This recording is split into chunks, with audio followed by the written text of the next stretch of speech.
Assalamualaikum warahmatullahi wabarakatuh. Salam sehat dan berbahagia buat kita semuanya. Pada video presentasi kami ini, kami dari kelompok 1 akan memaparkan hasil diskusi kami dengan materi tentang perkembangbiakan dan penyebaran gulma. Adapun anggota dari kelompok saya yaitu yang pertama ada Hana Novita Malau dengan NIM 1342-10031, dengan saya sendiri, Dian Anggita Pasaribu, dengan NIM 1342-10032. Ada Cynthia Lovita Simamora dengan NIM 1342-10033, Aziza Mutiara dengan NIM 1342-10034, dan Afifa Rizkin dengan NIM 1342-10035. Selanjutnya kepada pemapar materi, saya persilahkan. Baik, di sini ada pengertian gulma. Gulma merupakan tumbuhan yang tidak sesuai dengan tempatnya atau tanaman yang tumbuh bukan pada tempatnya. Gulma merupakan tanaman yang keberadaannya atau kehadirannya dapat mengganggu tanaman lain. Menurut definisi ekologis, gulma didefinisikan sebagai tumbuhan yang telah beradaptasi dengan habitat buatan dan menimbulkan gangguan terhadap segala aktivitas manusia. Berdasarkan definisi subjektif, gulma dapat diartikan sebagai tumbuhan yang tidak dikehendaki manusia karena tumbuh di tempat yang tidak diinginkan dan mempunyai pengaruh negatif terhadap manusia baik secara langsung ataupun tidak langsung. Keberadaan gulma tidak dikehendaki karena gulma mempunyai daya kompetisi yang tinggi, misalnya ruang, air, udara, unsur hara, terhadap tanaman yang dibudidayakan, sehingga mengganggu pertumbuhan dan menurunkan kualitas dan kuantitas hasil panen tanaman budidaya. Mengingat keberadaan gulma menimbulkan akibat-akibat yang merugikan, maka dilakukan usaha-usaha pengendalian secara teratur dan terencana. Berikutnya ada perkembangbiakan gulma. Yang pertama di sini perkembangbiakan secara generatif, yaitu dengan menggunakan biji. Sebagian besar gulma berkembang biak dengan biji dan menghasilkan jumlah biji yang sangat banyak, seperti biji pada Amaranthus spinosus, Cynodon dactylon, Eragrostis, amabilis. Biji-biji gulma dapat tersebar jauh karena ukurannya kecil, sehingga dapat terbawa angin, air, hewan, dan sebagainya. Dengan demikian, penyebarannya juga lebih luas. Ada pula terdapat bulu-bulu rambut halus yang menempel pada biji, sehingga biji ini mudah diterbangkan oleh angin, seperti pada biji Emilia sonsifolia, Vernonia sp, dan lain sebagainya.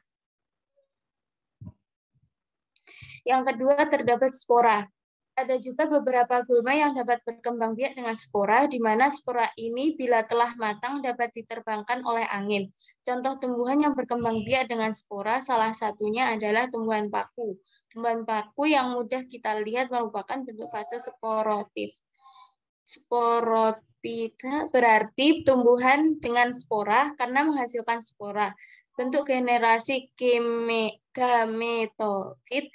Gemetopi berarti tumbuhan dengan gamet. Dinamakan protalus atau protalium yang terwujud tumbuhan kecil berupa lembaran berwarna hijau mirip lumut hati. Tidak berakar, tetapi memiliki akar semu rhizoid sebagai penggantinya. Tidak berbatang, tidak berdaun. Contoh gulma ini kebanyakan dari keluarga paku-pakuan seperti Neprolepsis biserata, Lycopodium sp, dan lain-lain.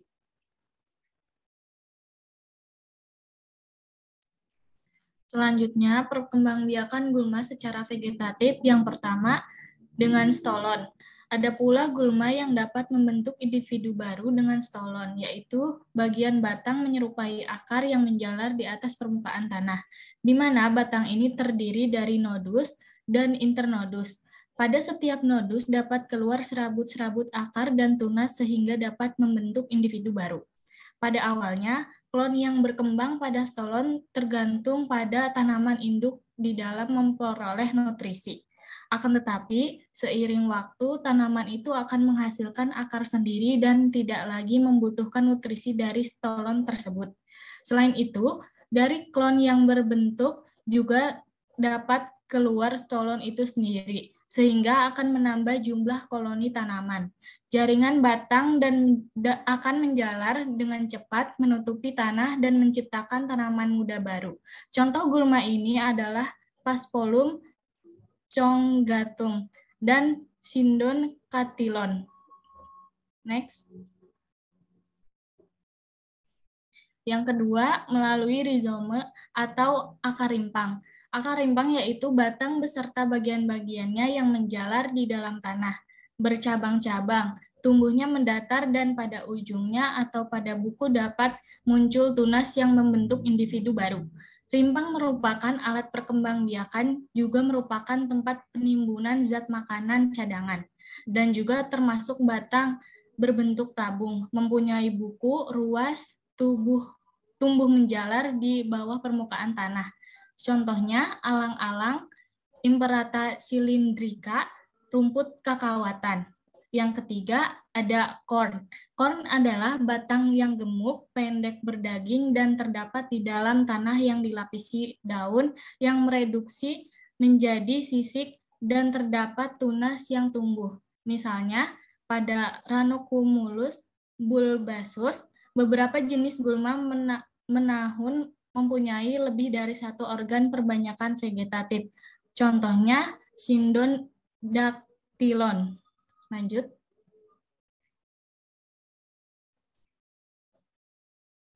Yang keempat, ada tuber atau umbi.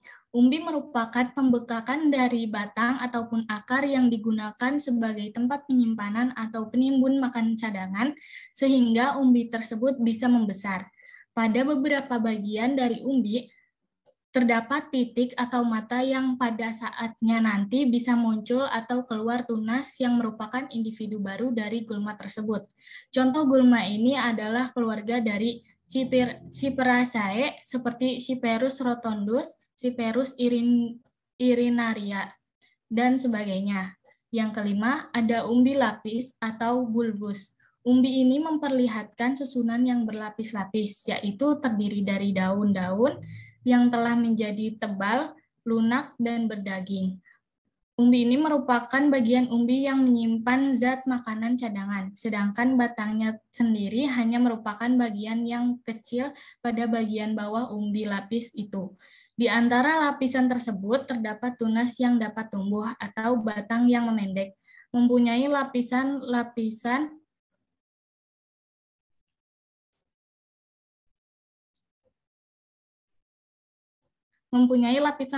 berdaging. Lanjut. Yang keenam, ada runner atau sulur. Runner atau sulur yaitu stolon yang internodianya sangat panjang membentuk tunas pada ujung. Batang yang tumbuh di ketiak daun pada dasar tajuk dan menjalar di permukaan tanah. Contohnya pada tapak limau dan juga Echinoria carcipes. Yang ketujuh, dengan daun. Pada beberapa jenis gulma juga dapat berkembang biak dengan daunnya yang telah dewasa. Daun ini berbentuk membulat ataupun oval. Pada pinggir daun bergerigi atau terdapat lekukan yang nantinya terdapat muncul tunas menjadi individu baru. Contohnya pada cocor bebek.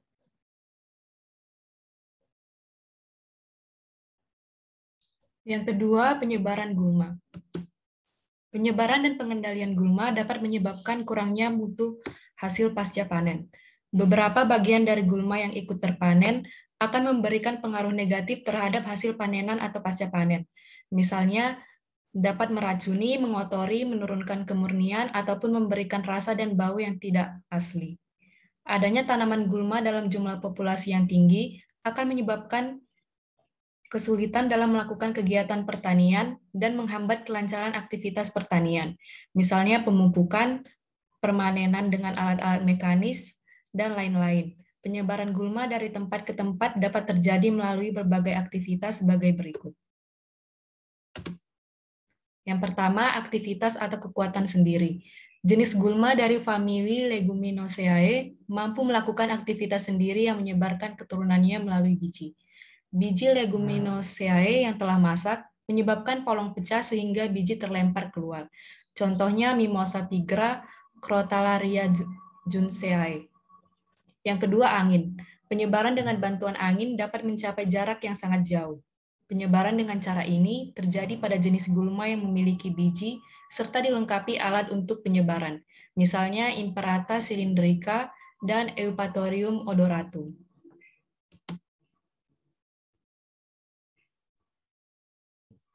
Yang ketiga yaitu tanah, alat pertanian dan pupuk kandang. Penyebaran gulma dapat dilakukan dengan penyebaran gulma atas tanah dan di bawah tanah.